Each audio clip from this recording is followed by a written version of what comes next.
സ്വന്തമായി രാഷ്ട്രീയ പാർട്ടി രൂപീകരിച്ചിരിക്കുകയാണ് തിരഞ്ഞെടുപ്പ് തന്ത്രജ്ഞൻ പ്രശാന്ത് കിഷോർ. ജൻസൂരജ് പാർട്ടിയുടെ ഔദ്യോഗിക രൂപീകരണം പാട്നയിൽ നടന്നു. കഴിഞ്ഞ 2 വർഷമായി പാർട്ടി സജീവമാണെന്നും തിരഞ്ഞെടുപ്പ് കമ്മീഷനിൽ നിന്ന് അംഗീകാരം ലഭിച്ചിട്ടുണ്ടെന്നുമാണ് പ്രശാന്ത് കിഷോർ പറഞ്ഞത്. അടുത്ത ബീഹാർ നിയമസഭാ തിരഞ്ഞെടുപ്പിൽ ജൻസൂരജ് പാർട്ടി എല്ലാ മണ്ഡലങ്ങളിലും മത്സരിക്കാനാണ് സാധ്യത. ഇന്ത്യൻ ഫോറിൻ സർവീസിൽ നിന്ന് വിരമിച്ച ഉദ്യോഗസ്ഥൻ മനോജ് ഭാരതിയാണ് പാർട്ടി വർക്കിംഗ് പ്രസിഡന്റ്. അധികാരത്തിലെത്തിയാൽ പാർട്ടി സംസ്ഥാനത്തെ മദ്യനിരോധനം അവസാനിപ്പിക്കുമെന്നും ഇതിൽ നിന്ന് ലഭിക്കുന്ന വരുമാനം വിദ്യാഭ്യാസ മേഖല മെച്ചപ്പെടുത്താൻ ഉപയോഗിക്കുമെന്നുമാണ് പ്രശാന്ത് കിഷോർ പറയുന്നത്. ബീഹാറിൽ കഴിഞ്ഞ 25-30 വർഷമായി ആളുകൾ RJDക്കോ BJPക്കോ വോട്ട് ചെയ്യുന്നു. ആ ശീലം അവസാനിപ്പിക്കണം. ബീഹാറിലെ എല്ലാ ഗ്രാമങ്ങളും സന്ദർശിച്ച് താമസക്കാരെയും അവരുടെ കുട്ടികളുടെയും ജീവിത നിലവാരം മെച്ചപ്പെടുത്തുന്നതിനെ കുറിച്ച് ബോധവൽക്കരിക്കുക.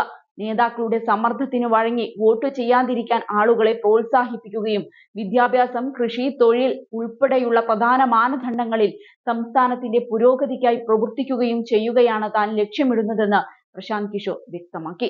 ബീഹാർ നേരിടുന്ന വെല്ലുവിളികൾക്കുള്ള പരിഹാരങ്ങളുടെ ഒരു രൂപരേഖ അവതരിപ്പിക്കുമെന്നും അദ്ദേഹം എടുത്തു പറഞ്ഞു. RSSന്റെയും ന്യൂനപക്ഷങ്ങളുടെയും സംയോജനമാണ് തന്റെ പാർട്ടിയെന്നും പ്രശാന്ത് കിഷോർ വ്യക്തമാക്കുന്നുണ്ട്. ബീഹാറിലെ വിദ്യാഭ്യാസ സമ്പ്രദായത്തിൽ കാര്യമായ നവീകരണം ആവശ്യമാണെന്നും അദ്ദേഹം പ്രത്യേകം ചൂണ്ടിക്കാട്ടി. സംസ്ഥാനത്തെ വിദ്യാഭ്യാസ മേഖല ലോകോത്തര നിലവാരം കൈവരിക്കുന്നതിന് അടുത്ത 10 കൊല്ലത്തിന് 5 ലക്ഷം കോടി രൂപ വേണ്ടിവരുമെന്നും അദ്ദേഹം പറഞ്ഞു. സംസ്ഥാനത്തെ മദ്യനിരോധനം മൂലം പ്രതിവർഷം നഷ്ടപ്പെടുന്ന വരുമാനം ഏകദേശം 20,000 കോടി രൂപയാണ് എന്നും അദ്ദേഹം ചൂണ്ടിക്കാട്ടി. മദ്യനിരോധനം നീക്കം ചെയ്യുമ്പോൾ ആ പണം റോഡുകൾക്കോ വെള്ളത്തിനോ വൈദ്യുതിക്കോ നേതാക്കൾക്കുള്ള സുരക്ഷയ്ക്കോ വേണ്ടിയുള്ള ബജറ്റിലേക്ക് പോകില്ല. ബീഹാറിൽ പുതിയ വിദ്യാഭ്യാസ സമ്പ്രദായം കെട്ടിപ്പടുക്കാൻ മാത്രമേ അത് ഉപയോഗിക്കൂ എന്നാണ് പ്രശാന്ത് കിഷോർ പറഞ്ഞിരിക്കുന്നത്. മുൻ കേന്ദ്രമന്ത്രി ദേവേന്ദ്ര പ്രസാദ് യാദവ്, നയതന്ത്രജ്ഞനും രാഷ്ട്രീയ നേതാവുമായ പവൻ വർമ്മ, മുൻ MP മൊനാസിർ ഹസൻ എന്നിവരുൾപ്പെടെ നിരവധി പേർ പങ്കെടുത്ത ചടങ്ങിലാണ് പാർട്ടിയുടെ ഔദ്യോഗിക രൂപീകരണം പ്രശാന്ത് പ്രഖ്യാപിച്ചത്. സത്യത്തിൽ ഇന്ത്യൻ രാഷ്ട്രീയത്തിൽ പ്രശാന്ത് കിഷോർ ഉണ്ടാക്കുന്ന അത്രയും ചലനം മറ്റാരും ഉണ്ടാക്കാനിടയില്ല. രാജ്യം കണ്ട ഏറ്റവും തന്ത്രശാലിയായ തിരഞ്ഞെടുപ്പ് തന്ത്രജ്ഞൻ എന്ന സ്ഥാനമാണ് ഈ ബീഹാറുകാരനുള്ളത്. അല്ലെങ്കിൽ രാഷ്ട്രീയ സിംഹങ്ങളെ നിയന്ത്രിക്കുന്ന ചാണക്യൻ എന്നും പറയാം.